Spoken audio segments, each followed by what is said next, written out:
성부와 성자와 성령의 이름으로 아멘.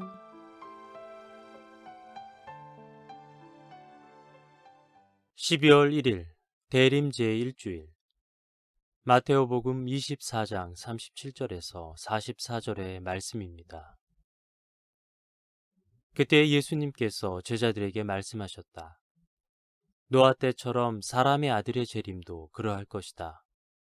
홍수 이전 시대의 사람들은 노아가 방주에 들어가는 날까지 먹고 마시고 장가들고 시집가고 하면서 홍수가 닥쳐 모두 휩쓸어 갈 때까지 아무것도 모르고 있었다. 사람의 아들의 재림도 그러할 것이다. 그때 두 사람이 들에 있으면 하나는 데려가고 하나는 버려둘 것이다. 두 여자가 맷돌질을 하고 있으면 하나는 데려가고 하나는 버려둘 것이다. 그러니 깨어 있어라. 너희의 주인이 어느 날에 올지 너희가 모르기 때문이다. 이것을 명심하여라. 도둑이 밤 몇 시에 올지 집 주인이 알면 깨어 있으면서도 도둑이 자기 집을 뚫고 들어오도록 내버려 두지 않을 것이다.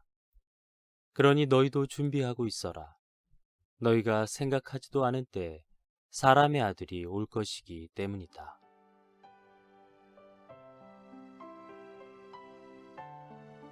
그리스도께서는 그날과 그 시간이 언제인지 아무도 모른다고 말씀하심으로써 우리를 종말에 대한 불안으로 몰아넣고 있습니다. 모르니까 더 불안합니다. 이 불확실성에 대한 두려움은 사람들로 하여금 그때가 언제인지 알고 싶게 만듭니다. 따라서 불안은 확실성에 대한 갈망에서 옵니다. 그렇다면 그날과 그 시간을 예수님 자신은 알고 계셨을까요? 일단 성경은 하늘의 천사들도 아들도 모르고 오로지 아버지만 아신다고 기록하고 있습니다. 예수님께서 정말 모르고 하신 말씀일까요? 아니면 알고도 모른 척 하신 걸까요?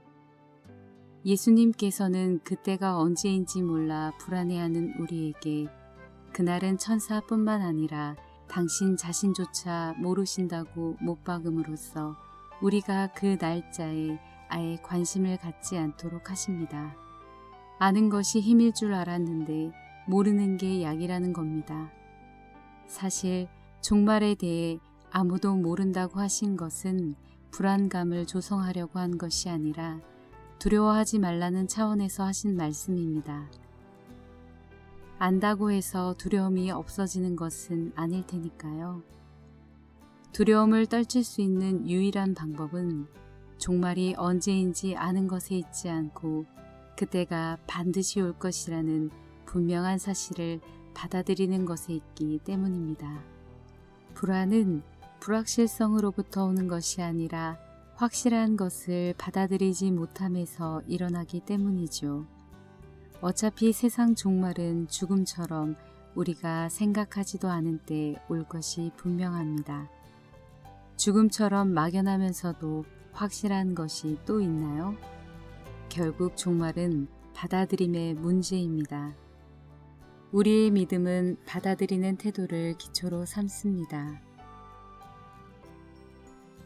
그분께서 오신다는 것을 믿고 받아들이는 것이 종말에 관한 신앙입니다.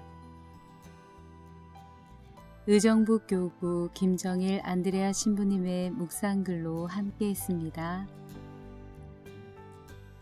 성부와 성자와 성령의 이름으로 아멘.